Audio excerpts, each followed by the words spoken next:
We have a very special speaker today that I'm really excited that we all get to hear from today. Reverend Abigail Scherer is a vibrant minister, dynamic speaker, and compassionate spiritual counselor dedicated to inciting a global love illusion. I am on board with that. By awakening people to their divine magnificence. With a heart for transformation and community, she founded Sister Spirit Women's Retreat in 2008. I have heard phenomenal things about Sister Spirit, Rev. Abigail. And the Next Gen Retreat in 2015. And these are spaces that empower authenticity, leadership, and love across generations. And I know that the Sister Spirit Retreat is in Washington now, so we'll watch for that next time. A graduate of Holmes Institute with a master's in consciousness studies, Rev. Abigail founded CSL Peninsula, served as associate minister at CSL Seattle, and is now a free agent minister. Recognized with the Global Youth Champion Award for her work with the Next Gen Retreat in 2017, and she was featured on the cover of Science of Mind magazine in 2018. She weaves wisdom from all faiths with practical tools for joyful living. That is right up our street around here, isn't it? With a spirit as playful as her hair, her message is clear. Love is the way, and the way knows the way. Please help me welcome Reverend Abigail Scherer.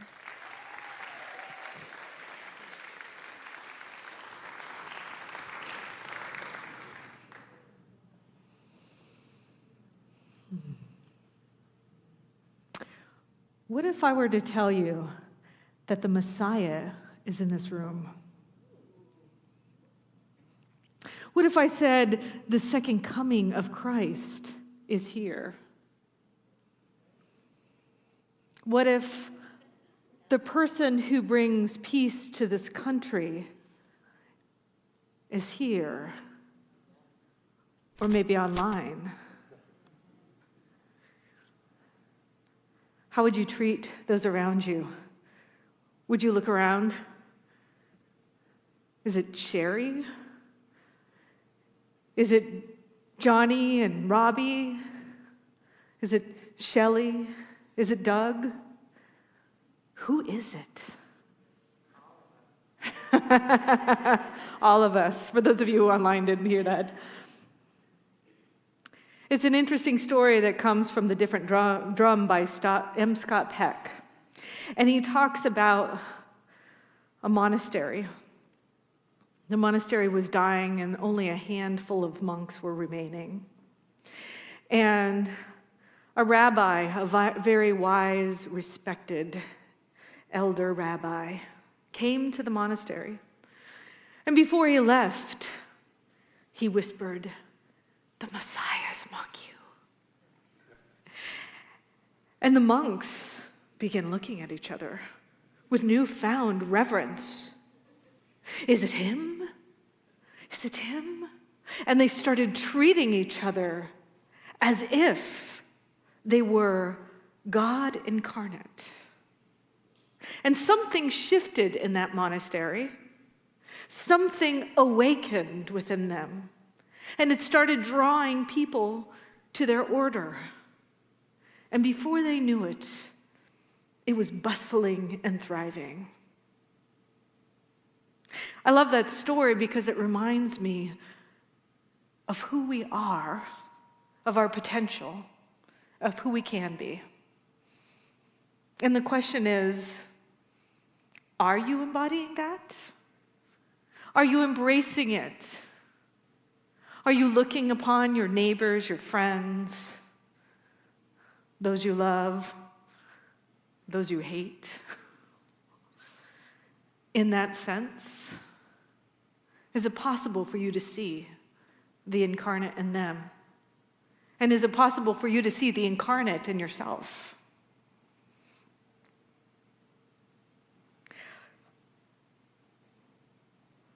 We have been living in a time of deep national and personal division. And it's been a challenge for me. It causes me to step into my spiritual practice in a very deep way. And I see political polarization. I see how it's fracturing families, neighborhoods, friends. Sadly, racism is still around. So is homophobia. So is sexism. It's not just in our systems, but sometimes it even shows up in our spiritual communities. Especially when we skip over our pain and just lunge into it's all love and light. That's called spiritual bypass, by the way, everybody, just so you know. Just so you know.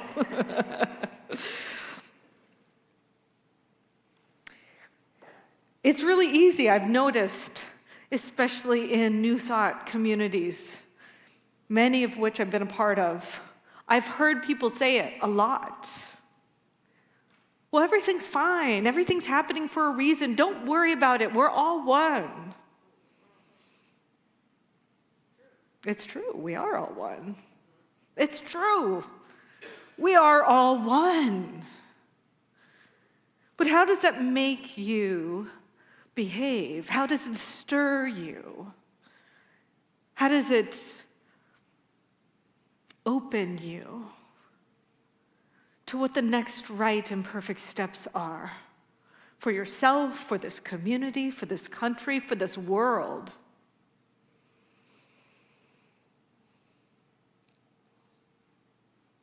And even if somebody is spiritual bypassing, it doesn't mean that you're a bad person. It just means you're human. Because discomfort is uncomfortable. Ugh. Discomfort is uncomfortable. And I'm living in discomfort right now. It's uncomfortable to see people behave harmful to one another. It's sometimes uncomfortable to even know that a friend or family member, or even ourselves, have done those very things.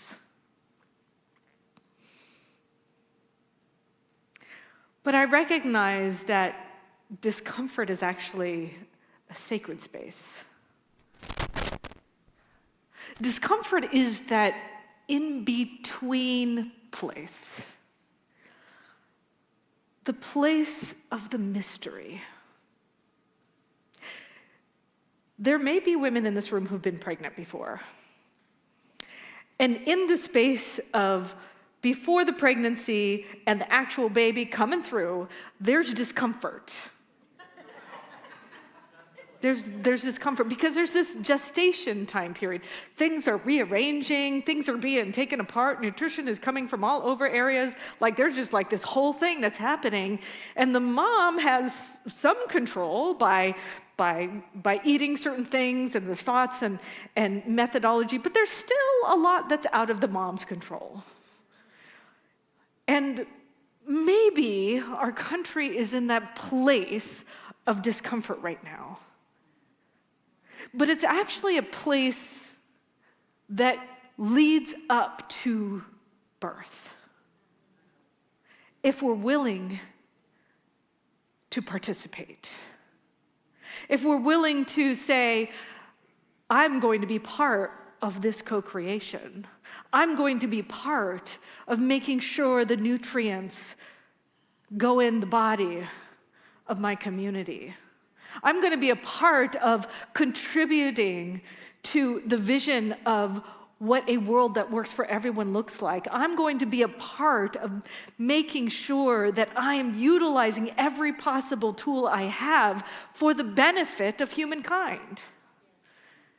And if you're willing to do that, maybe something miraculous will happen. Because I believe in miracles. They happen every day. I've seen them happen over and over and over again. If you've been in this teaching long enough, you have seen miracles. if you have prayed, if you have visioned, if you had said affirmations, and you have done your spiritual practices, guaranteed, I can tell you, you have seen miracles. And we need to keep talking about them. We need to tell each other the truth. The truth is that we live in a miraculous world, that we're part of a co-creation that is the infinite spirit that loves itself so much it birthed itself as humanity, and it loves to see its own expression of diversity. But that sometimes is challenging if we forget who we are, or maybe we forgot why we incarnated. Or maybe we forget that we have a special gift that is uniquely ours, that has been brought into this world just because the world needed it at such a time as this. But that's what we're here for. To be this beautiful tapestry of life, to be the spiritual mystics, the visionaries, the boots on the ground, the prayers on the earth. What have you come here to be?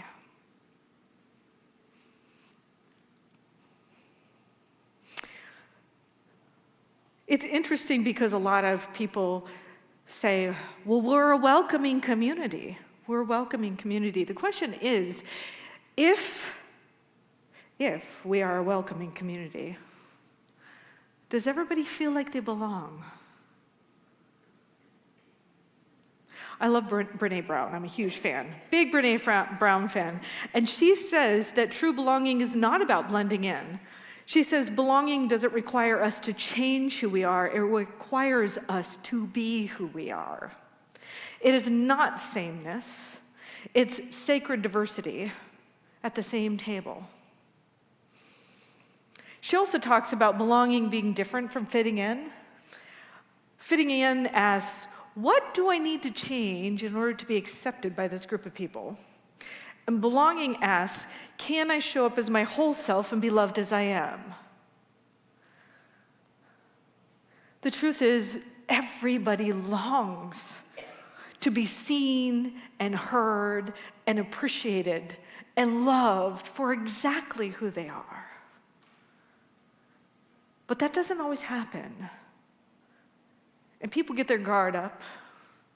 And people walk into spaces looking around, wondering, is there anybody else like me here? And if they don't see somebody else like them, they may not feel like they belong.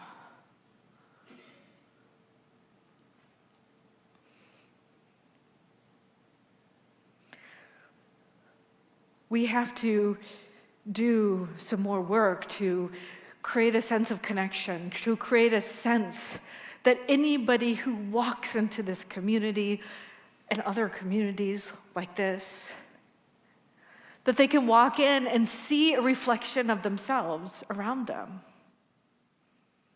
A reflection of the makeup of the community. And if that's not being seen, then it's an opportunity to evaluate, what else can I be in order to express that truth to those around me? What am I not looking at? What are my blind spots? What am I afraid of?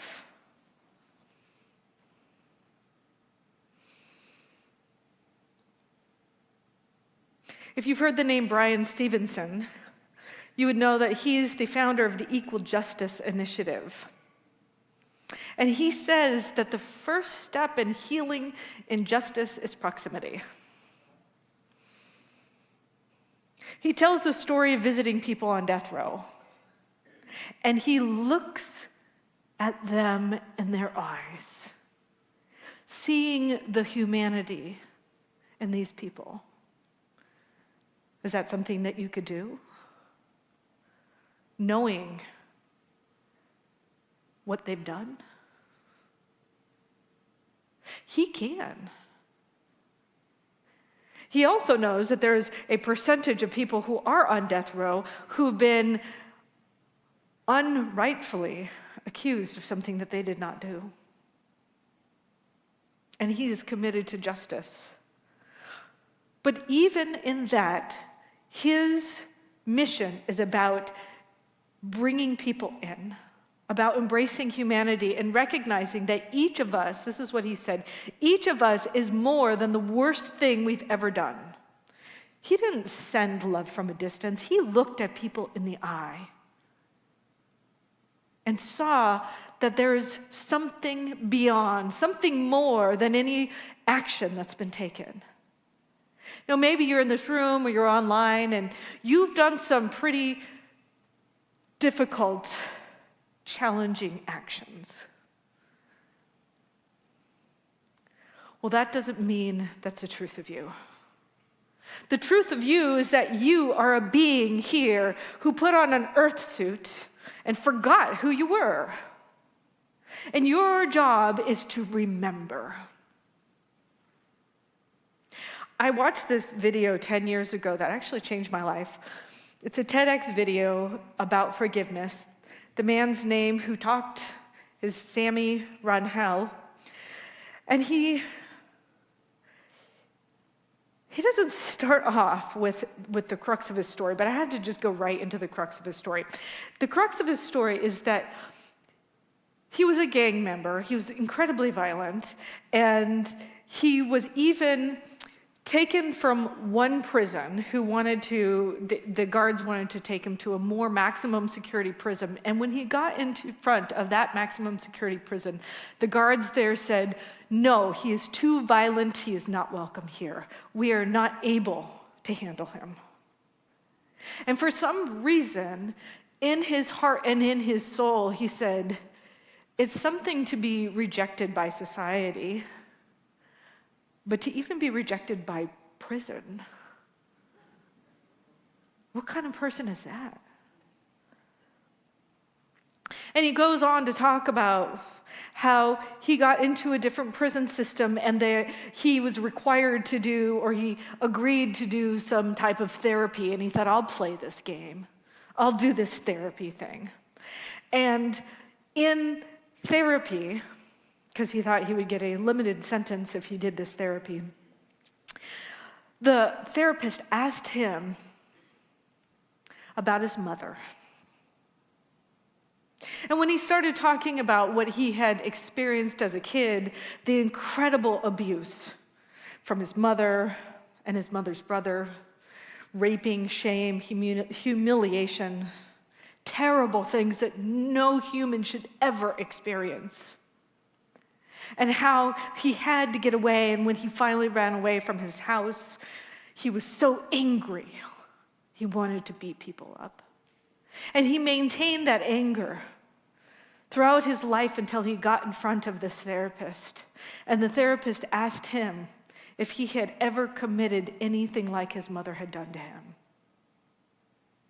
And something in that awakened him. Maybe you've heard the words, hurt people, hurt people.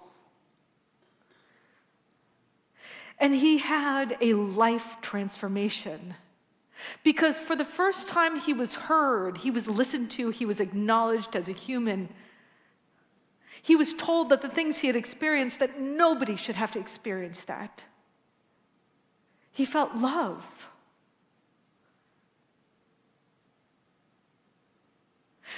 That video made me question everything. Who was I judging? His whole talk was on forgiveness because he had to forgive himself. And he wanted to be a place of representing what forgiveness could look like because he had committed horrendous acts. Because he was hurting so bad. So one of the things I recognize is that we need to use tools to build bridges. This is not a place or a time to pretend like nothing's going on. This is a time where you get to be challenged, and you get to be the one who implements the building of bridges. In modern psychology and neuroscience, they have this idea of the amygdala. I don't know if you've heard of that, but it's the fear center of the brain. And that fear center activates when we see people not like us. And it says it's a threat. So our brain's wired for, oh my God, you're different than me, you're a threat. But empathy quiets that response. It calms it, it removes it. And how do we have empathy? We cannot unless we hear other people's stories that are different than us, unless we surround people in our inner circle who are different than us. Now, I had this great thing that was done at one of the Centers for Spiritual Living conventions by the diversity team. And they said, okay, we want you to do an evaluation. 10 people who are closest to you in your life.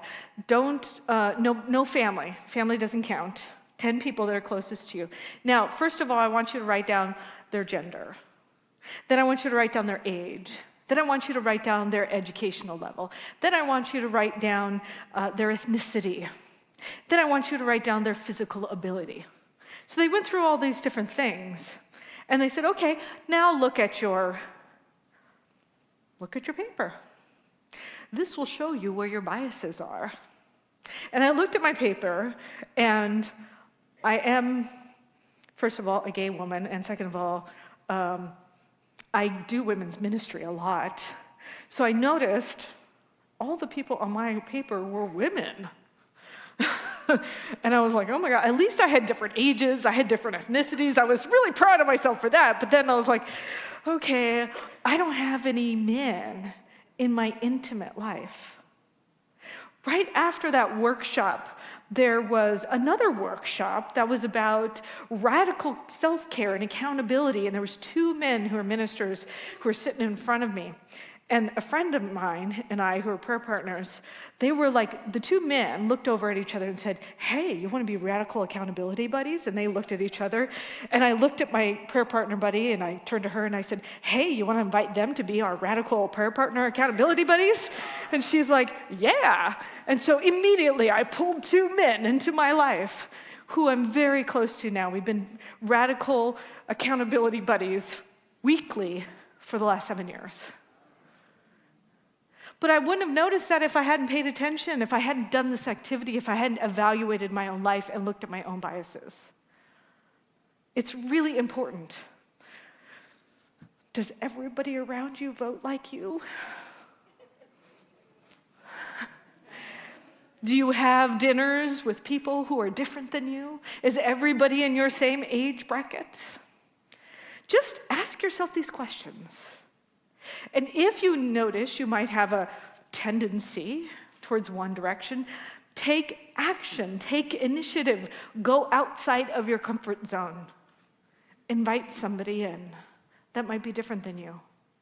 How many trans friends do you have? Non-binary? Gay? Lesbian? Different ethnicities? There's a lot of different variables out there, but it's good to look at that. And the last thing I want to say is to call people in, not out. We're all evolving. We're all learning in this process. Activist Loretta Ross teaches the difference between calling out, which shames people, and calling in. It doesn't mean ignoring harm. It's a place to invite transformation. She tells of a story of a student who'd said something offensive in her class. And during the class, she didn't say anything. Because if she had, it would have embarrassed her. But after class, she pulled the student aside and asked her questions. She said, what did you mean by that? Where did you learn that? And has anybody ever told you how that might land?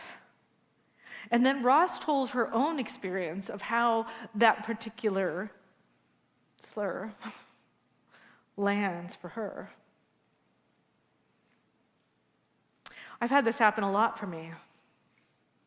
Where have I been called out and shut down?